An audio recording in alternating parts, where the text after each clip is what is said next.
So welcome back to another episode here on the Carnivore Diet Podcast. My name is Jerry Lee Colbert. Today, I'm going to talk to you all about, and I know it's been a while since I posted a video, but I did want to talk to you all about my progress here on the Carnivore Diet and how I've been feeling the last 9 months that I have rejoined doing the Carnivore Diet. Now, if you've watched one of my vlogs on my other channel, you know that I was in a accident about a year and a half ago where a four-wheeler ran over my leg and broke it. And a week later after that accident, after getting out of the hospital, I had my gallbladder taken out. Now, since then, it's been a little bit trying getting back on the carnivore diet, and I was actually on the carnivore diet back in 2022, September of 2022, but then in, like I say, May of 2024, I broke my leg, had my gallbladder taken out, and it's been a rough road getting back on the carnivore diet because the hospital, believe it or not, derailed me from the carnivore diet. They said, no, you can't eat this stuff. It's going to kill you. Furthermore, you just had your gallbladder taken out, so what's going to happen now is you're not going to be able to eat any fatty cuts of meat. It's going to cause you all kinds of problems. And back then, I was having, leg pain because of the surgery that I went under for that. They had to fix the tibial plateau, and if you don't know what that is, that's right below the knee. It broke it all the way across when that four-wheeler ran over my leg. And so, basically, when I wound up getting my gallbladder taken out a week later because of a severe gallbladder attack, for the next 6 months, I was having a lot of problems. I had 3 months of my leg being immobile. I couldn't get up and around to expel all the gas because they blow you up when they take your gallbladder out, right? Well, when they blow you up, there's all that gas that you have to dispel. Well, typically those who get their gallbladder taken out, they walk and everything, they get it out of their system. But I couldn't walk because I had a broken leg and I couldn't even stand or walk on it for a little bit over 3 months. So, and I, of course, had gotten derailed on the carnivore diet, couldn't really eat any fatty cuts of meat anyways once I got out of the hospital. So I went on the sad American diet and ate just a bunch of, green beans and, bread and just junk, really. A lot of, just junk, to be honest with you. And so, of course, it helped me for the time being because, I was having a lot of issues dealing with the pain, dealing with the bloating, dealing with all the gas from the them blowing you up when you have the gallbladder taken out. So it was a lot of issues I was going through. But I finally got back on the carnivore diet in January of this year. And I have been steadfast on the carnivore diet. And by the way, just so you know, when I broke my leg in May of 2024, I weighed about 175 pounds. Okay.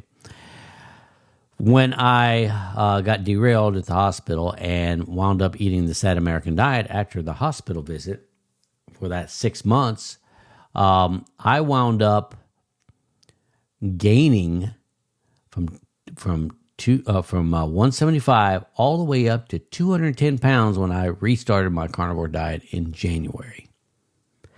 Now, it has been 9 months. So where am I at on the scale, right? Well, believe it or not, I am down to 182 pounds. I lost all of that weight and just by strictly eating the carnivore diet. The carnivore diet, if some of y'all are not aware of, it's an all-meat diet. You eat nothing but meat. But I had to take it a step further. So I actually did wind up going, I think it was in February or March of this year, I wound up going strictly lion diet, where I just eat ruminant meat. That's it's one step further than a carnivore diet. And for some of you all that are not aware of these diets, there's the keto diet, which I'm sure you probably have heard of. Hey guys, I hope you're enjoying this video. And if you are, would you mind clicking that like button right down below? It really does help us get out to more and more people who might enjoy this type of content. Also, if you haven't subscribed yet to this channel and you want to keep updated on any new videos that I have posted, make sure that you hit the subscribe button and the notification bell. And with that being said, let's get right back to the video. And then there's Ketovore, which is a combination between keto and carnivore. So keto, you can eat some carbs and stuff like. Ketovore, I think it's 10% or less on carbs. And then, of course, carnivore is at the other end of the spectrum where you basically don't have any carbs, right? You're just eating meat, no carbs. And that could be, pork, chicken, beef, fish, whatever, right? As long as it's fatty cuts of meat. Now, of course, if you're eating fish, you're going to have to add some butter in there to get some fat into your system, because really the carnivore diet, basically, you are needing lots and lots of fat, because that's how you are able to use the fat-soluble vitamins that are available in these meats to be able to be absorbed by your body, but you have to have fat to do so. So I started the carnivore diet back in January of this year, and what happened is that I was still having a lot of issues with my stomach. Now, my stomach was having all kinds of issues because it was confused.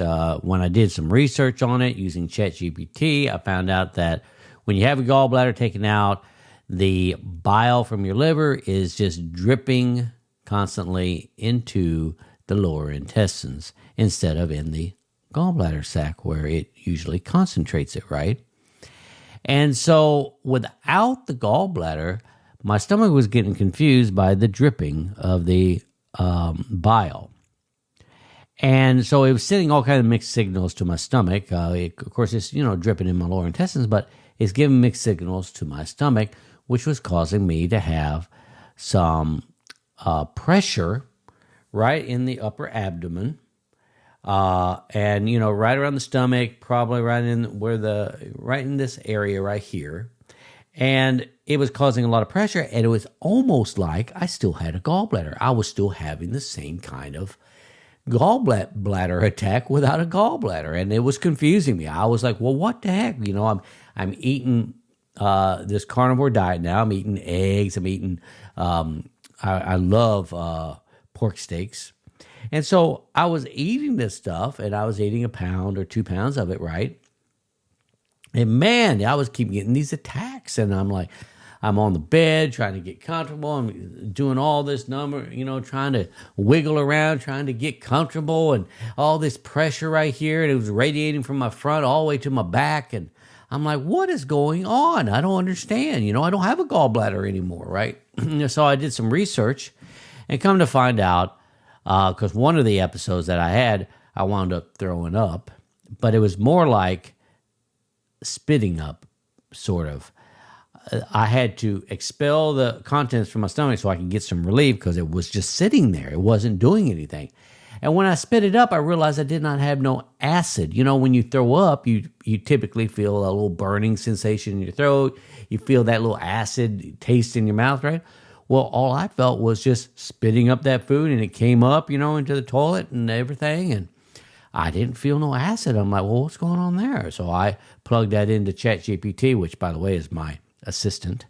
And, come to find out, it looked like I was having low acid because of the mixed signals that was going on with the bile drippage into my lower intestines. Now, I'm not no doctor, but then again, doctors ain't even doctors anymore, and I'm not a fan of doctors, by the way. So I did some research and found this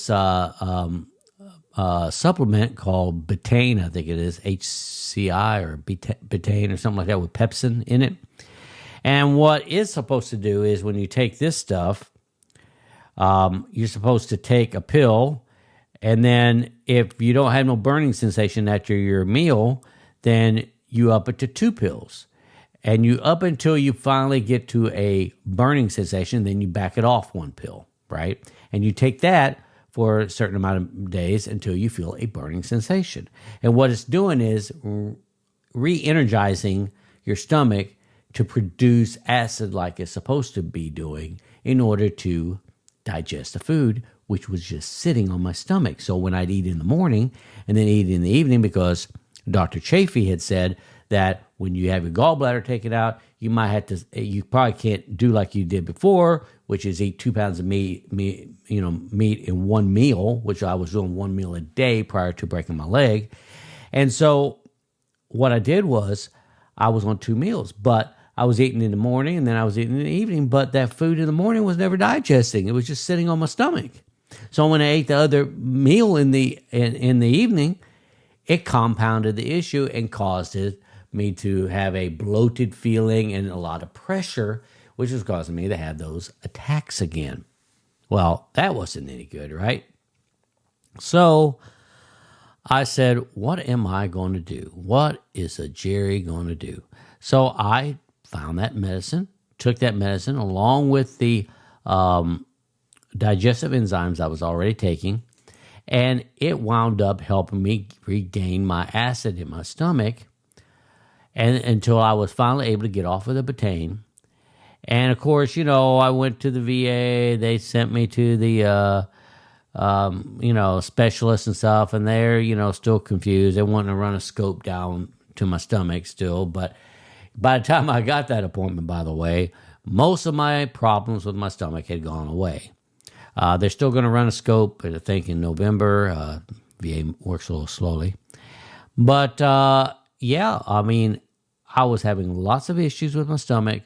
And finally, probably about 3 months, I think about May, I started getting some relief where I could feel comfortable enough eating, where I wasn't, having a little anxiety, thinking, man, am I going to have another attack? Because those attacks are pretty rough. And it's probably about May or June when I started feeling a little bit more comfortable. But the thing of it is back in March when I went on the betaine, I also went off of eggs because I heard eggs was also a problem for those on carnivore that are having these kind of gut issues. So I went strictly lion diet, ruminant meat, and just ate ruminant meat. Beef, and I didn't do any bacon or anything, just beef and butter. And then, of course, I would eat like either a steak or I eat a lot of hamburgers. So I eat a lot of hamburger meat. And so a lot of people say, well, ain't, eating beef expensive? Well, not necessarily, because what I was doing was Monday, Tuesday, Wednesday, Thursday, and Friday, I was eating just hamburger. I'd come home. Of course, at work, I'd eat some hamburger at work. I'd come home and eat some hamburger in the evening with my digestive enzymes. And then on the weekend, I would have pretty much 1 meal a day. I would drink some bone broth in the morning, but then I would have a steak in the evening. And it worked out well. My food was able to digest just fine now that my acid was, picked back up. And, of course, with those digestive enzymes, that really does help as well.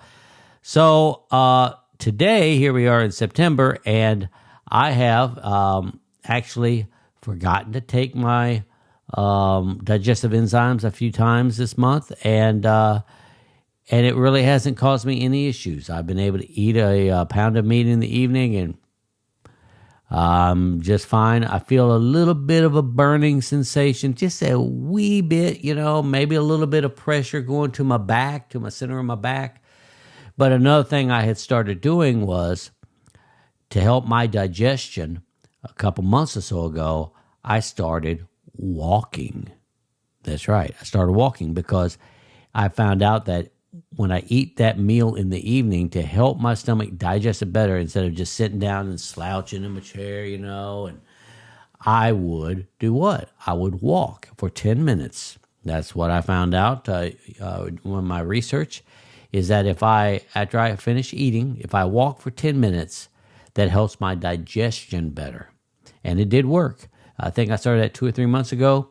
I was walking at work after I eat some burgers. I'd walk here at home after I eat burgers. Plus, it helped my leg, because I was still suffering with issues after my leg was healed.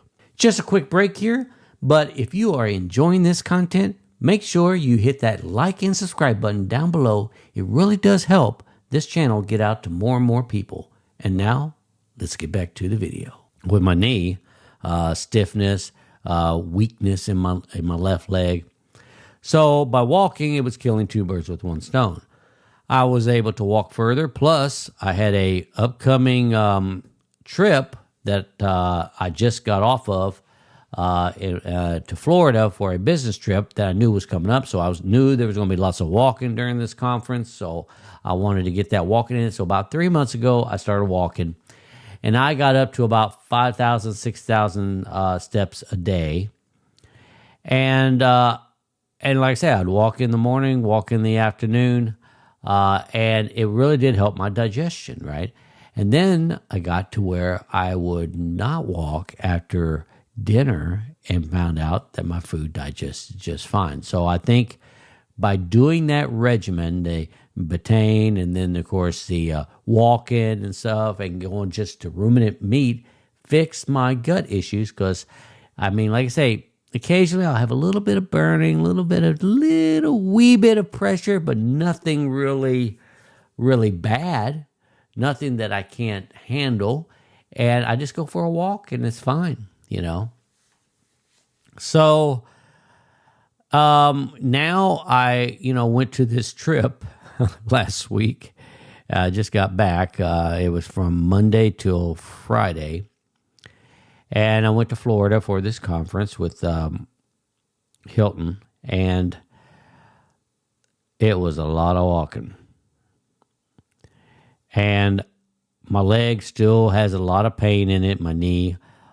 So by Wednesday evening, I was wiped out, especially with my knee, because I walked about 12,000 steps per day. And remember, I was only doing 5,000 to 6,000 when I was walking prior to the convention. So needless to say, that wore out my knee. It was a lot of pain. But my diet, my food intake was still just fine. I mean, I didn't have no issues with that. I'm weighing 182 pounds now. And after I got back from the trip, just weighed myself, still 182 pounds. So all in all, like I say, this diet is really, really helping. Now, of course, after I went back on the carnivore diet in January, I did go to the my VA doctor for my checkup and everything, and he checked my basic lipid panel for my blood test and said, "Oh no, the cholesterol's high. You need to be put on statins right away. Here, you want some statins?" I'm like, "Nope, I sure don't." Well, everybody goes on statins when their cholesterol is this high, and it wasn't really that high, but I think it was 300 or 400 or whatever. And he's like, "Yeah, you need to go on statins." I'm like, "No, I don't think so." So he wound up ordering me an APOB to prove it to me. And so the APOB came back, and of course, it was not good numbers either. Well, now remember, this is back in February, March, and I had just went back on the carnivore diet. So all of this stuff with high cholesterol and all of this stuff with APOB being off as well was really from the sad American diet that I was on months before. So, because when you go on the carnivore diet, I was only on it for about a month when I got these tests done.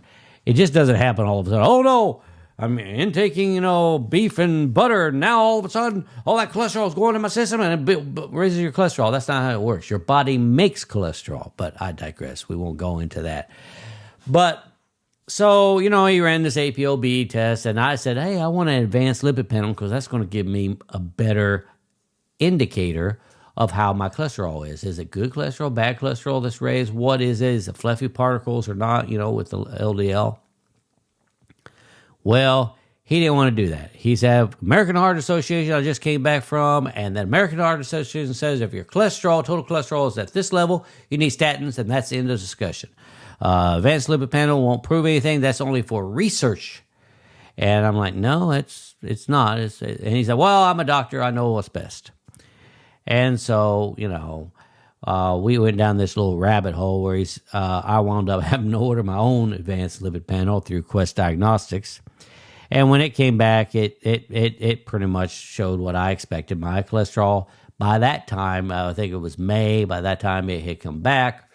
My cholesterol had definitely lowered some, but it was also the triglyceride and the levels with my HDL and LDL that was really what actually was a lot better. But he still was concerned because they were still on the high end of the spectrum. So he decided that he wanted to send me for a stress test. Of course, he's still pushing statins, but he said, hey, well, why don't we just send you for a stress test? And if the stress test doesn't really come back positive, which I know it's not, then what's going to happen is we can put you on statins. You know, he still pushes statins, right? Because they get a kickback, but I digress.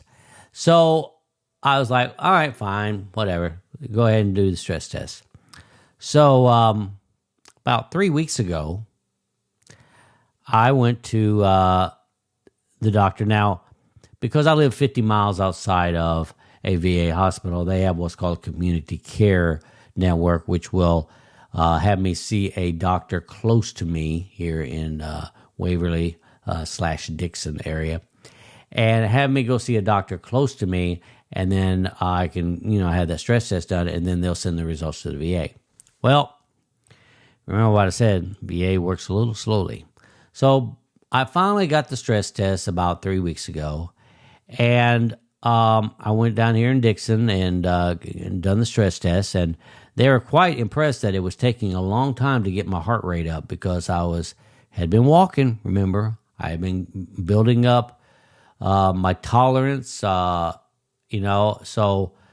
I was able to walk on the treadmill. Now, I was a little concerned because I thought they were going to do a chemical stress test, which is what I'd asked for because, my leg is still a problem and I can't really walk that fast that I thought on a treadmill because I've had these treadmill tests before a long, long, long time ago prior to Carnivore when I was having problems with my heart. And so I knew that I was going to have to walk fast to get my heart rate up, but I was like, man, am I going to be able to do it with my legs? So I talked to the people down there at the hospital. They said, well, the doctor will do a chemical stress test, but he always wants to start you off on the treadmill first. And if we have to go to chemical, then we will. Come to find out, the chemical stress test uses caffeine, which I had already gotten off of that addiction. I didn't want to go back on it. So I said, well, let's make this stress test work on the treadmill. I was determined. So I got on the treadmill, walked in. They were quite impressed. They're like, man, you're in very good health. In fact, you're in better health than most people. I don't even know why you're here doing this stress test. And I'm like, well, my doctor seems to think I'm on death's door, so I might as well go ahead and take this stress test, right? So I took the stress test. And, passed it with flying colors, or so I thought. I don't really know, to be honest with you. All I know is they were quite impressed with me able to do the stress test. It took a lot to get my heart rate up to about 130 beats per minute. But they finally, and my leg stayed good to go. Didn't really hurt. Didn't have any issues with that. And then they said, well, the results will be ready. Usually the doctor would come in and look at the results and tell you, but since you're going through the VA, we have to turn over to VA. So it takes about 2 or 3 days to get the results to them. I was like, all right, well, that's fine. That's fine. That was 3 weeks ago, and I still don't have the results. Yeah. And so, of course, I think Labor Day was coming up or whatever. So they said, give a couple days for Labor Day, But so I did, and I called them the next week, and they had sent the results to the VA. So I contacted the VA, and the VA says, nope, we haven't gotten them. Now, of course, I see a VA doctor who's in a clinic outside of the VA hospital. Now, remember, it goes through the community care network. So apparently, when they do the referral to the doctor here in Dixon, they also send a fax number to fax the results back to. Well, I called the doctor that I had done the stress test through. And of course, it took a week to get a hold of them because, well, they don't really answer their phone, to be honest with you. So when I got those results, I never did get them. I kept calling, and finally they called me back and said, we've already sent those results. You keep calling us, leaving the voicemails. We've already sent the results 2 or 3 times to the VA. And I called, I messaged the VA because you can't call them. And they're like, yeah, we still haven't received it. And if they send it to the hospital, it's going to take weeks before it gets in your chart. So the doctor said, why don't you have them send it to the fax number here at my clinic? I was like, all right, fine. So I gave that to them a week and a half ago to the doctor in Dixon, and still they have not received them. So tomorrow, being Monday, because today is Sunday as of this recording, tomorrow I guess I'm going to have to go and get my own results and then hand deliver them to the doctor so I make sure he gets them. But am I concerned about it? No. Because apparently nobody else is concerned about my results. Otherwise, you would have thought I would have heard of something by now, because it's been 3 weeks, getting ready to go on the full month since I've had that test. But long story short, that is where I am in my health journey on the carnivore diet. So I know it might be a little bit of a long episode. I hope I kept y'all's attention on that. But if you got any questions, feel free to leave me a comment right down below. And if you like these kind of videos and want to see more of these in the near future, and I'll try to do them at least once a month on the Carnivore Diet Podcast. I'll try to do that because I got other channels that I do other stuff with. But I'll try to do a little bit more. But if you like this kind of content, make sure you hit that like button so it gets out to more people. And if you haven't subscribed to my channel and want to keep updated on my progress on the carnivore diet, make sure you hit that subscribe button and the notification bell. So with that being said, I want to wish y'all a wonderful week, and I'll catch you in the next episode. Take care. Bye.